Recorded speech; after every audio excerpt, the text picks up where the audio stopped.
tentang siapakah orang yang akan diberatkan hisabnya pada hari kiamat. Ma'asyiral muslimat yang dimuliakan Allah Subhanahu wa taala. Kita tahu bahwa di antara peristiwa-peristiwa hari kiamat atau peristiwa-peristiwa hari akhir itu banyak yang akan dilalui manusia. Secara singkat, pertama manusia dibangkitkan oleh Allah Azza wa Jal dari kubur-kubur mereka, dan mereka harus lama berdiri menanti dari pengadilan Allah Subhanahu wa taala di padang mahsyar.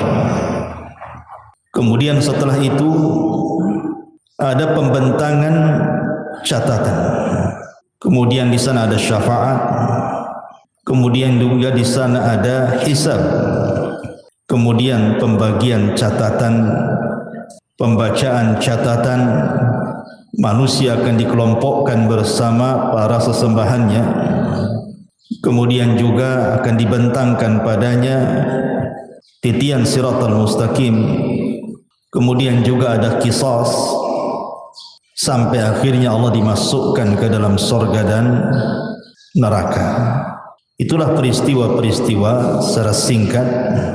Adapun tartibnya seperti apa, wallahu a'lam. Tapi peristiwa-peristiwa ini akan dialami semua manusia. Tapi yang kita akan fokuskan kajian di pagi menjelang siang ini bicara soal hisab. Wabil khusus lagi bicara soal orang-orang yang diberatkan hisabnya pada hari kiamat. Ma'asyiral muslimat yang dimuliakan Allah Azza wa Jal.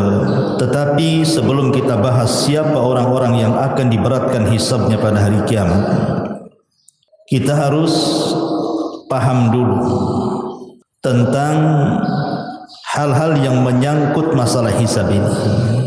Kenapa sampai ditegakkan hisab? Apa saja perkara-perkara yang menyangkut dengan hisab? Siapa orang-orang yang pertama dihisab? Dan siapa yang diberatkan hisabnya? Tentu ini pembahasan yang cukup panjang, tapi saya akan berusaha untuk menyingkat.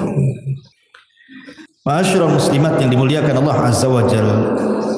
Yang pertama yang perlu dipahami, bahwa tegaknya hisab ini berdasarkan keadilan Allah. Ingat, tegaknya hisab ini berdasarkan keadilan Allah, bukan kezaliman. Karena Allah suka keadilan dan tidak suka kezaliman.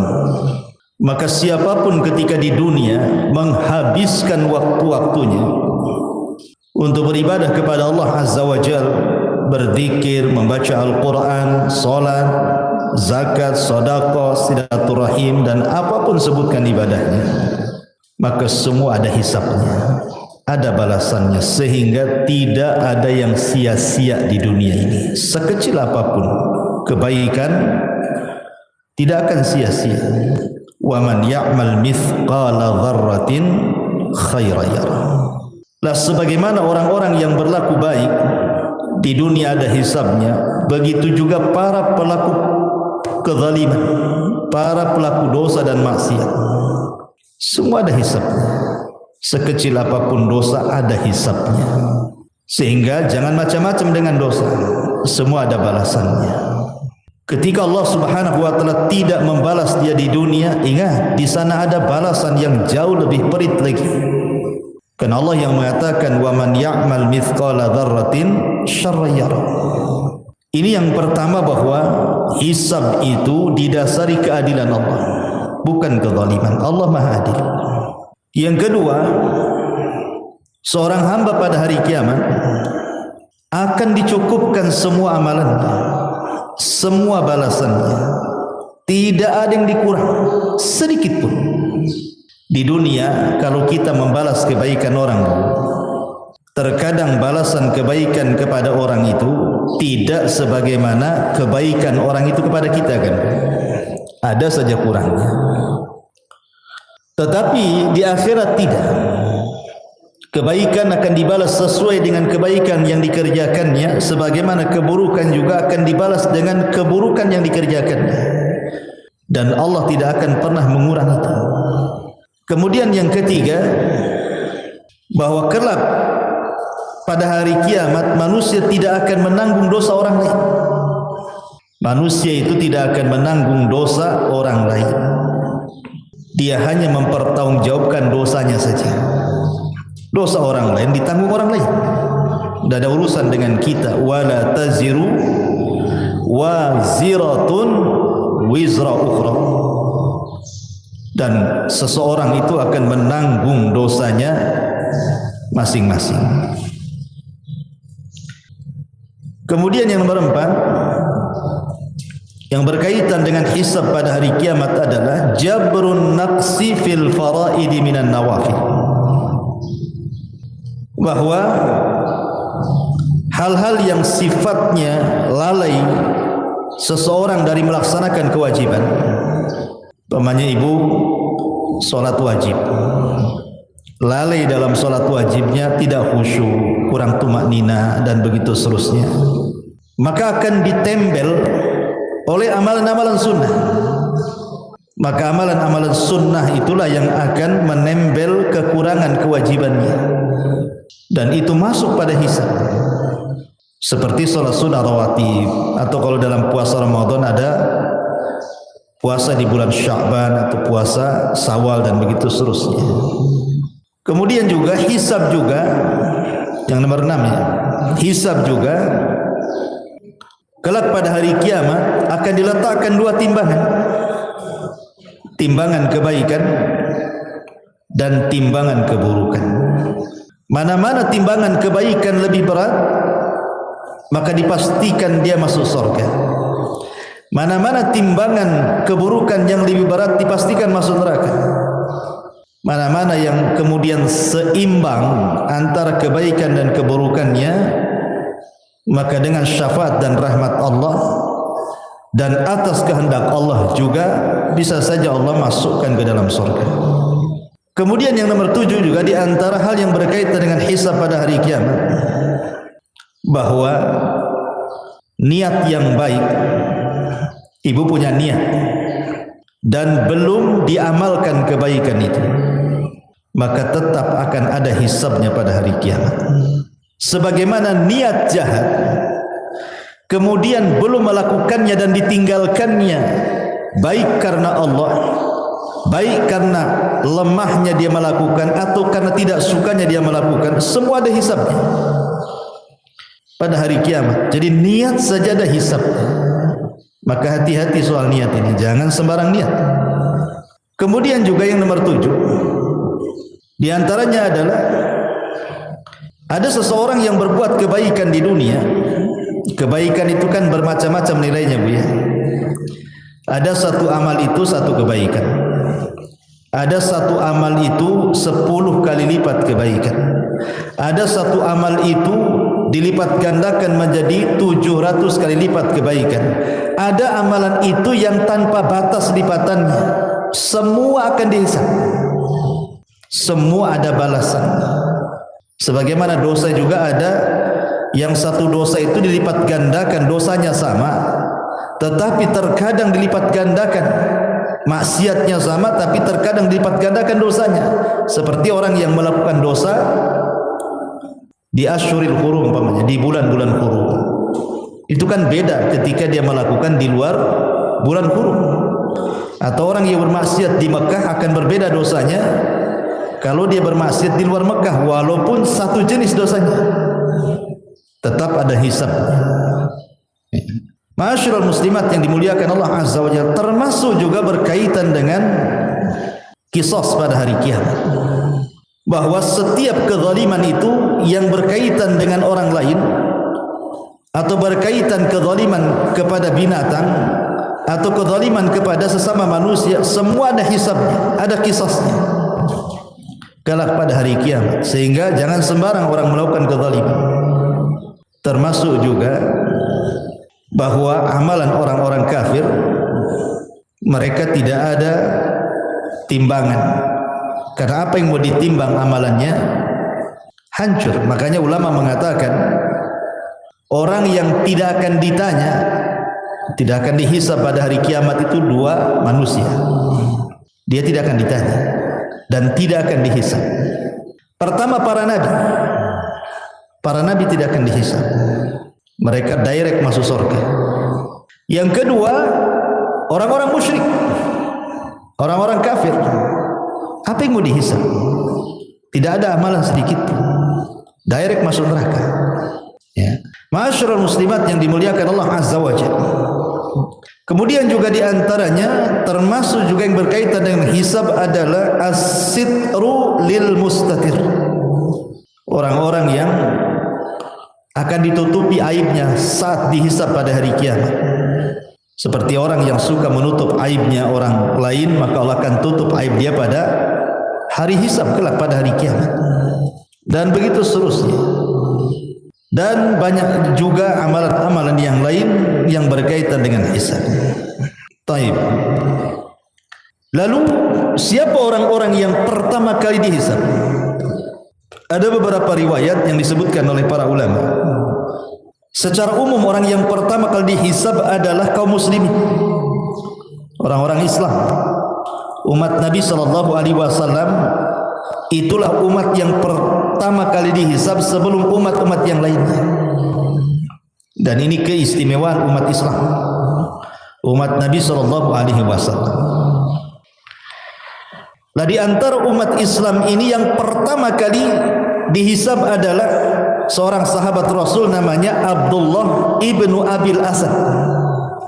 Abdullah ibnu Abdil Asad. Itulah yang pertama kali dipanggil dihisab pada hari kiamat. Dan ini hisab kebaikan. Tetapi kalau hisab keburukan, yang pertama kali dipanggil saudaranya, namanya Al-Aswad ibnu Abdil Asad. Itu dua bersaudara. Yang pertama Abdullah ibnu Abdil Asad, dia sahabat Nabi masuk Islam. Saudaranya namanya Al-Aswad ibn Abdil Asad. Ini kafir, musuh Islam. Inilah dua-duanya yang pertama kali dipanggil dari umat Islam. Adapun dalam riwayat yang lain disebutkan di antara orang-orang yang akan dipanggil pada hari kiamat adalah orang-orang yang suka memaafkan atau mudah memaafkan kepada orang lain. Sebagaimana hadis yang dikeluarkan Imam Ibnu Abi Hatim dan juga Imam Baihaqi dalam kitab Syu'abil Iman dari Al-Hasan, Nabi SAW bersabda, "Idza waqafal ibadu lil hisab yunadi munadi." Apabila hamba-hamba Allah diberdirikan untuk dihisab, dipanggilah oleh pemanggil, liyakum man ajruhu 'ala Allahi falyudkhilil jannah. Berdirilah orang-orang yang disembunyikan pahalanya oleh Allah, masukkan mereka ke dalam surga. Tsumma nada munadin ats-tsani. Kemudian ada panggilan yang kedua, liyakum man ajruhu 'ala Allah. Maka hendaklah berdiri siapapun yang pahalanya disimpan oleh Allah. Qalu, mereka mengatakan, wa man dzalladzi ajruhu 'ala Allah. Siapa orang-orang yang disimpan pahalanya di hadapan Allah itu? Maka Rasul mengatakan, al-afuna 'anin nas, orang-orang yang mudah memaafkan kesalahan orang. Mudah sekali. Sesakit apapun dia menyakiti ibu itu, ibu mudah memaafkan. Walaupun ini kan, karena kenapa ini yang pertama kali dihisab juga? Karena sulit memaafkan orang itu. Memaafkan orang itu, jangankan memaafkan, minta maaf tahu-tahu salah, jelas-jelas ibu salah tuh. Kan berat tuh minta maaf, padahal jelas-jelas ibu salah. Apalagi ibu di pihak yang benar. Kemudian ibu disuruh memaafkan, kan lebih berat lagi. Makanya lihat bagaimana pahalanya luar biasa. Tergolong orang-orang yang di awal-awal dihisab pada hari kiamat, dipanggil dan dimasukkan ke dalam surga.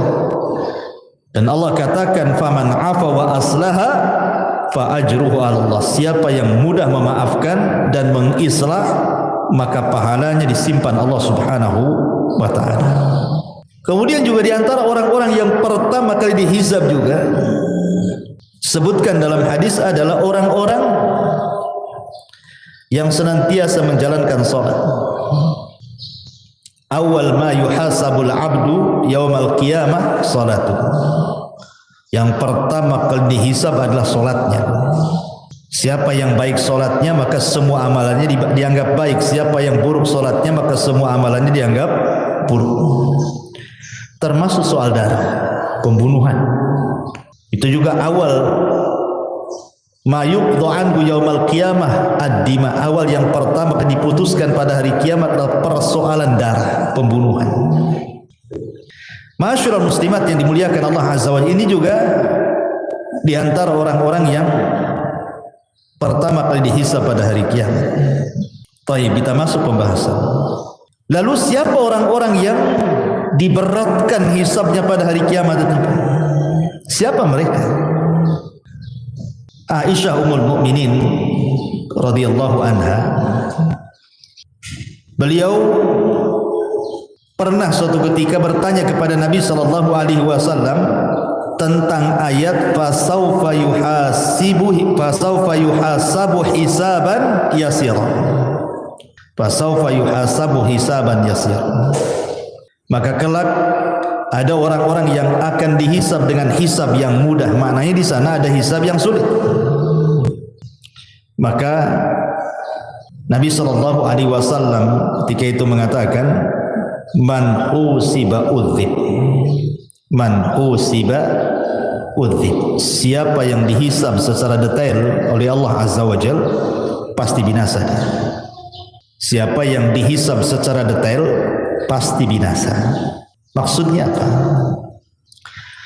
Ada sebuah hadis yang dikeluarkan oleh Abu Dzar Al-Ghifari radhiyallahu anhu, yang dikeluarkan Imam Muslim. Nabi SAW mengatakan, inni la a'lamu akhiru ahlil jannah duhulan. Aku paling tahu siapa orang yang paling akhir orang masuk surga. Maksudnya masuknya. Wa akhir ahlin nar khurujan minha, dan yang terakhir penduduk neraka yang keluar dari neraka. Siapa mereka? Rajulun yu'ta bihi yaumal qiyamah. Seorang laki-laki akan didatangkan di hadapan Allah pada hari kiamat. Fayuqal, dan dikatakan, i'ridu alaihi sighara dhunubihi. Tampakkan kepadanya dosa-dosa kecilnya. Dan dia sudah ketakutan karena disuruh ditampakkan dosa kecilnya, belum lagi dosa besarnya. Maka tiba-tiba kemudian setelah ditampakkan dosa-dosa kecilnya, kemudian Allah ampuni. Kemudian dia pun meminta untuk ditampakkan dosa-dosa besarnya, karena melihat dosa kecilnya diampuni, apalagi dosa besar, menurutnya dia begitu. Tapi dalam hadis warfa'u anhu kibaraha, dan angkat dosa-dosa besarnya. Fatu'radu alaihi sigharu dhunubihi, maka ditampakkan padanya dosa-dosa kecilnya. Fayuqal, maka dikatakan, amilta yauma kadza wa kadza wa kadza wa kadza, apakah engkau melakukan ini. Wa amilta yauma kadza wa kadza kadza wa kadza, dan engkau juga mengamalkan pada waktu hari ini itu dan lain sebagainya. Maka orang ini mengatakan, na'am ya. Na'am ya. La yastati'u an yunkira wa huwa musyfiqun min kibari dhunubihi an tu'rada alaihi. Dan dia tidak bisa ingkar, tidak bisa mungkir dari dosa kecilnya, dia mulai ketakutan dengan dosa besarnya. Fayuqal, maka dikatakan padanya, innalaka makana kulli sayyi'atin hasanah. Bagimu telah dihilangkan perbuatan burukmu dan diganti dengan kebaikan. Maka orang ini mengatakan, Rabb, qad amiltu asya'a la araha hahuna. Ya Rabb, aku sudah mengamalkan sesuatu yang aku tidak bisa melihatnya di sini. Falaqad ra'aitun nabiyya sallallahu alaihi wasallam dhahika hatta badat nawajib. Kata Abu Dzar, aku melihat Rasul tertawa sampai gerhamnya nampak. Maksudnya apa hadis ini, Bu? Hadis ini menjelaskan tentang hisab yang mudah. Hisab yang mudah itu adalah hisab yang tidak ada rincian secara detail.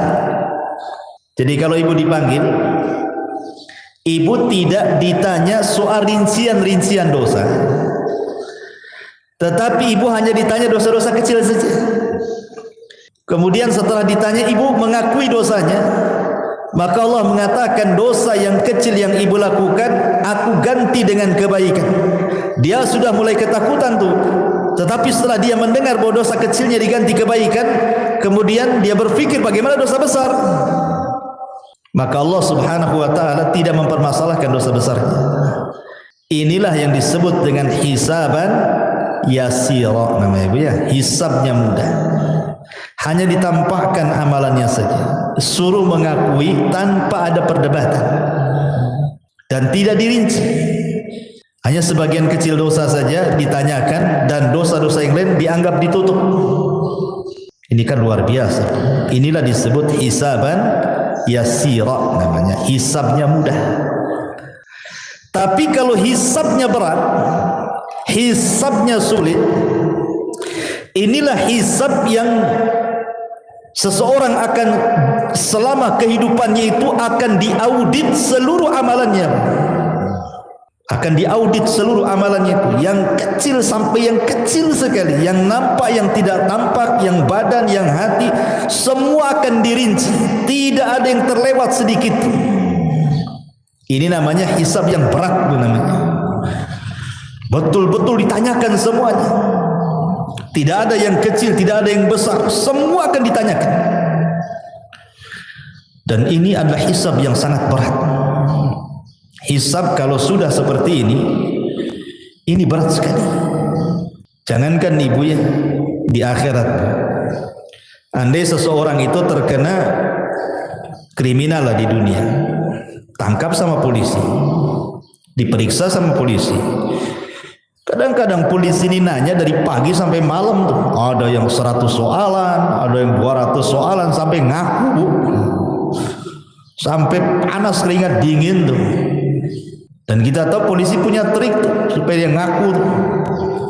Itu di dunia, keringat dingin dibuatnya kita. Jadi apalagi hisabnya Allah. Hisabnya Allah bukan kayak polisi. Hisabnya Allah itu sangat detail. Kita di hadapan orang bisa berbohong, bisa berdusta gitu ya. Pura-pura jadi psikopat gitu ya. Pura-pura gila depan orang. Depan Allah tak bisa main pura-pura gila. Semua akan ditanya sedetail-detailnya. Ini yang bahaya. Kalau tidak ada yang tersisa dari yang besar sampai yang kecil, yang tampak atau yang tersembunyi dalam hati, semua disingkap oleh Allah. Inilah yang disebut dengan hisaban asira, hisab yang sangat berat, melelahkan, sangat sulit. Yang terkadang terjadi munaqashah di sini, terjadi perdebatan antara orang yang dihisab dengan Allah Subhanahu wa taala yang menghisabnya. Terkadang dia mengingkari, tapi pada hari kiamat tidak bisa orang mengingkari apa yang sudah dilakukannya. Kenapa? Karena lisan dikunci, tangan pula yang bicara, kaki pula yang jadi saksi. Yauma nakhtimu ala afwahihim wa tukallimuna aydihim wa tashhadu arjuluhum bima kanu ya'malun. Kunci, lisan terkunci, tangan bicara, kaki pula jadi saksi. Bukan hanya tangan bicara, kulit bicara. Siapa manusia yang badannya tidak ada kulitnya? Enggak ada kecuali kulit. Semua manusia itu dari ujung kepala sampai kaki ada kulitnya. Artinya bahwa tidak ada satupun tempat di badan kecuali kulit tahu perbuatan yang dilakukannya. Ketika kulit ini menjadi saksi di hadapan Allah Azza wa Jalla, badan protes kepada kulit, lima syahidtum alaina. Hei kulit, kenapa engkau bersaksi untuk badanmu sendiri? Kulit mengatakan, antakan Allah, Allah yang buat aku bicara, katanya. Cemana pula Allah yang buat aku bicara? Lihat, tidak ada sekecil apapun kecuali akan dihisab. Ini berat sekali, melelahkan. Ma'asyiral muslimat yang dimuliakan Allah Azza wa Jalla, lalu apa saja yang berhubungan dengan hisab-hisab yang berat ini? Yang pertama, berhubungan dengan dosa yang berkaitan dengan hamba. Ini akan berat. Berat sekali hisabnya. Jangan pernah melakukan dosa yang ada hubungannya dengan hamba. Saya analogikan begini saja, Bu ya. Ibu punya hutang ke 100 orang. Sudah jatuh temponya, tak dibayar. Dicarilah ibu ke 100 orang itu di dunia. Kira-kira ibu mau sembunyi di mana? 100 orang nyari ibu. Masing-masing orang yang ibu hutangi itu nyuruh debt collector. Preman-preman pula yang disuruh. Apa ibu nggak debar-debar tuh? Mau nyembunyi di mana? Di kolong ranjang? Nggak bisa. Terpaksa lah ibu keluar dari Batam. Itu baru dicari 100 orang tuh. Ibu sudah kebingungan tuh, mau kemana nih? Mau kemana? Nggak selamat saya. Itu di dunia tuh, kalau kita berbuat dosa kepada manusia, pinjam utang 100 orang nggak dibayar, dicari oleh 100 orang, udah kebingungan. Jangan sampai di akhirat, Bu, ibu dicari oleh manusia banyak. Si Anu pernah digibahi, nyari ibu. Si Anu pernah dilecehkan kehormatannya oleh ibu, nyari juga ibu. Si Anu pernah diledeki, si Anu pernah dipukul, si Anu pernah diejek, si Anu, Masya Allah. Coba bayangkan, kalau ibu menggibah satu orang, mungkin dia aja yang nyari ibu. Tapi kalau ibu buat gibah nasional, satu Indonesia nyari ibu. Ada, jangan gibah-gibah jamaah, nanti satu jamaah yang nyari. Itu baru dosa gibah, dicari orang yang digibahinya kan, Bu. Belum dosa-dosa yang terkait dengan manusia itu di luar daripada gibah. Ngambil tanah orang, itu pun akan dicari sama yang punya tanah itu pada hari kiamat. Apalagi menghina orang akan dicari juga. Itu akan sulit hisabnya. Makanya kenapa orang yang seperti ini disabdakan oleh Nabi sallallahu alaihi wasallam, atadruna mal muflisu hadhil ummah. Kata Nabi sallallahu alaihi wasallam, kalian tahu siapa muflisnya umat ini? Muflisnya umat ini. Maksudnya muflis di sini bangkrut, orang yang bangkrut pada hari kiamat. Sahabat polos, bukan disangkanya orang bangkrut, usahanya yang bangkrut. Ya kata sahabatnya, orang muflis itu man la dirhamalahu wala mata, orang yang gulung tikar usahanya, orang yang tidak punya modal, habis semua, nggak ada barang, nggak ada uang, itulah barang bangkrut katanya. Kata Rasul bukan itu. Tapi orang yang bangkrut ini, kata Rasul, innal muflisa min ummati yaumal qiyamati man ya'ti yaumal qiyamati bi salatin wa siyamin wa zakatin wa ya'ti qad syatama hadha wa qadhafa hadha wa akala mala hadha wa safaka dama hadha wa dharaba hadha. Orang yang bangkrut pada hari kiamat itu, satu sisi dia bawa pahala salat, bawa pahala puasa, bawa pahala zakat dan pahala-pahala ibadah yang lainnya. Sisi lain dia zalim pula sama orang. Pernah mencaci si fulan, pernah menuduh si fulan, pernah makan harta si fulan, pernah membunuh darah si fulan, pernah memukul si fulan. Lihat, di sini ada 3 soalan berkaitan dengan zalim kepada orang. Dosa lisan, dosa perbuatan, dan dosa hati. Ya. Adapun dosa lisan seperti mencaci, memaki, menuduh, ini dosa lisan. Menggibah, apalagi dosa lisan banyak, mengejek, baik dengan mata, dengan isyarat, dengan lisannya, gitu ya. Macam-macam. Ataupun dengan perbuatan, memukul, membunuh, ya, mengambil harta orang, ataupun dengan hati hasad kepada orang, benci kepada orang, dendam kepada orang, dan begitu seterusnya, Bu. Semua akan dicari ibu gara-gara dosa 3 perkara ini, dan ini akan menyulitkan hisab ibu nanti pada hari kiamat. Makanya di dunia, siapa yang di dunia sedikit dicari orang, maka dia akan dimudahkan hisabnya pada hari kiamat. Kalau di dunia banyak dicari orang, maka di akhirat pun akan dipersulit hisabnya. Maka persedikitlah melakukan dosa kepada manusia, supaya jangan dituntut banyak-banyak orang. Sehingga dari sini apa? Jaga lisan dan jaga perbuatan.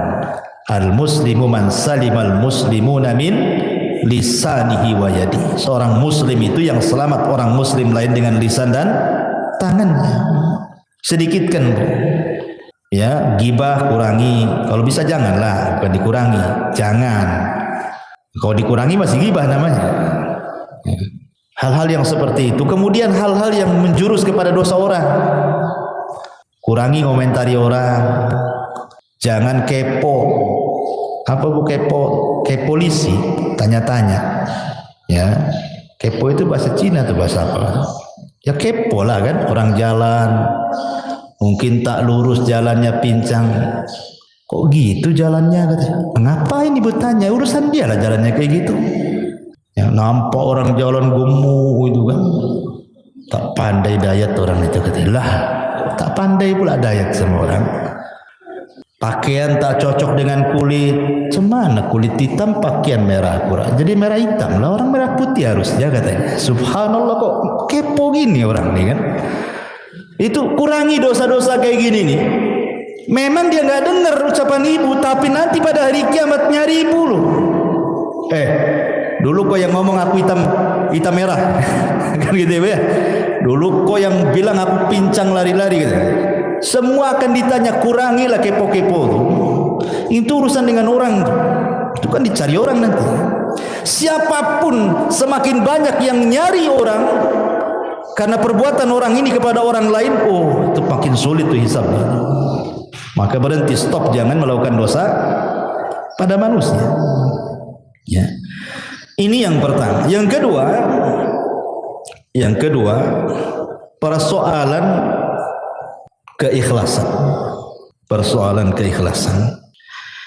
Usahakan dalam beramal itu jangan sampai diberikan kepada selain Allah Azza wa Jalla.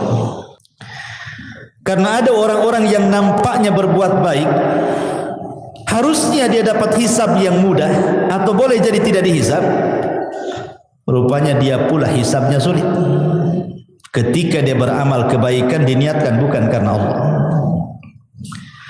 Dalam sebuah hadis Nabi SAW mengatakan, awal ma yuqda anhu awal man tusyu'ira bihi yaumal qiyamah. Orang yang pertama kali disentuh pada hari kiamat adalah 3 manusia.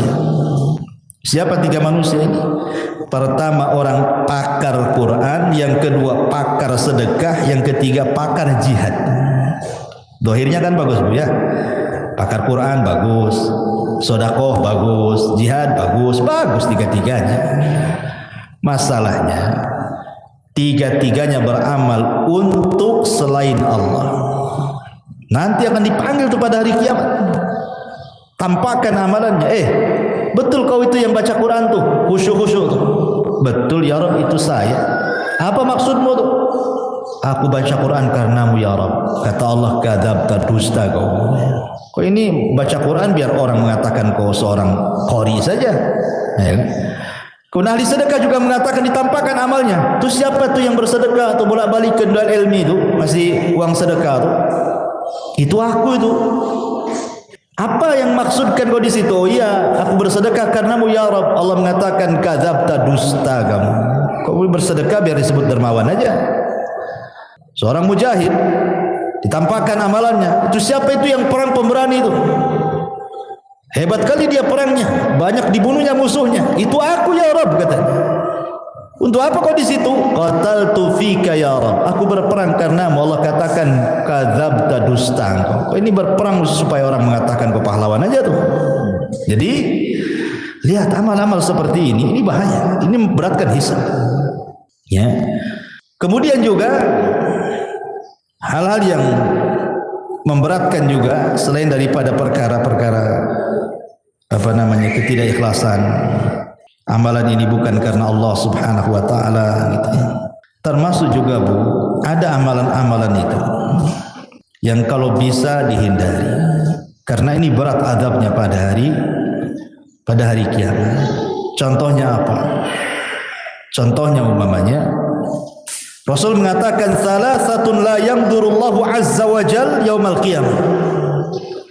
Allah tidak akan melihat kepada 3 orang ini pada hari kiamat. Siapa mereka? Al-aqu liwalidayhi. Ini juga yang berat hisabnya. Orang yang durhaka kepada orang tua. Orang yang durhaka dengan orang tua. Sama dosanya, hisabnya juga berat. Wal mar'atul mutarajjilatu, ataupun laki-laki yang menyerupai perempuan yang menyerupai laki-laki atau sebaliknya, LGBT. Dan sekarang banyak perempuan yang menyerupai laki-laki, ngomong digede-gedein, pakaian dibuat kayak laki-laki, pakai jas, pakai jin dibawa-bawa di kakinya coba. Jadi ada pakaian diketat-ketatin, ngapain coba? Itu bukan kodratnya perempuan. Ini besar nih ikobnya pada hari kiamat. Ataupun dayus, kepala rumah tangga yang tidak punya kecemburuan sama sekali. Nggak punya kecemburuan, nggak apa-apa mau istrinya maksiat, mau anaknya maksiat, nggak peduli dia. Dayus, lihat ini juga besar dosa. Ya, dan berat hisabnya juga ya. Ataupun sebagaimana Nabi SAW mengatakan al-mannan, dalam riwayat yang lain mannah, suka menyebut-nyebut pemberian ya. Atau dalam riwayat yang lain 3 orang yang tidak akan diajak bicara adalah pada hari kiamat dan bahkan tidak akan dibersihkan. Syekhun zanin, orang tua yang berzina, malikun kadzab, penguasa para pendusta, dan orang miskin sombong. Saya ini heran kalau ada orang miskin sombong tuh, udah miskin sombong lagi kan itu. Kalau orang kaya sombong wajar lah kan dia. Ada yang disombongkan kaya. Orang miskin sombong, apalah yang disombongkan itu? Tak tahu diri itu namanya. Ini besar dosanya. Ya. Dan banyak lagi. Ya, orang-orang yang sombong nanti pada hari kiamat juga akan dikumpulkan dan dijadikan seperti semut. Ini di antara keterangan para ulama bahwa nanti pada hari kiamat itu semua akan dihisab di hadapan Allah, termasuk juga Allah mengatakan latus alunna yauma idzin anin naim, karena akan ditanya pada hari kiamat soal nikmat semua nikmat itu akan ditanya, yang kecil yang besar semua akan ditanya di hadapan Allah Subhanahu wa taala.